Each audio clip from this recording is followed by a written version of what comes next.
Hi, this is Dean Wedekind with Maxi-Lift. Today I'm here with Bo Fisher, Vice President of Sales for North America and Europe. And Bo, today I've got a question for you that many of our customers have, and that is we hear about bucket elevator explosions. Right. It's a real danger in the grain and feed industry. What can we do in bucket elevators to try to keep that from happening and to alleviate that type of concern? You know, one of the big things, Dean, is the generation of static electricity inside the bucket elevator. Friction with material coming into the elevator and into the buckets generates static.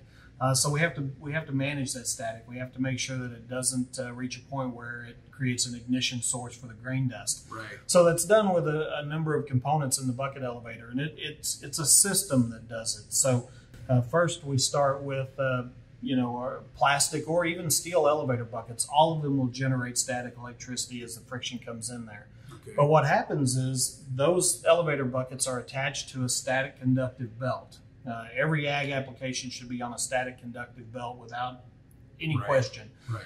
The belt takes that static from the bucket through the steel elevator bolts, and it pulls that static through the system. So you've got a static conductive belt. You've got a head pulley, which should be lagged with a static conductive lagging material. Correct. Either a glued-on material or slide lagging.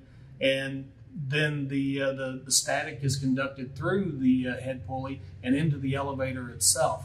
All of these bucket elevators should be properly grounded or earthed, and if they are, then that pulls the static out of the system and runs it out through the ground. One thing that's really important as customers are inspecting their elevator belts, especially in the ag space, is the static conductivity of the elevator belt is in the rubber cover.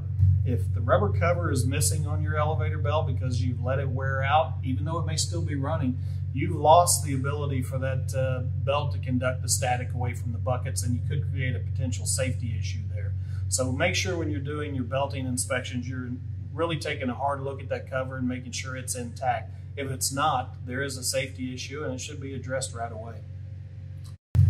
Thank you very much, Bo. This is Dean Wedekind with Maxi-Lift, along with Bo Fisher, VP of Sales in North America and Europe. We'd like to hear from you. Go to our website, maxilift.com, and click on the Contact tab and get in touch with us either by email or call us on the phone. We'd be glad to hear from you, hear your questions.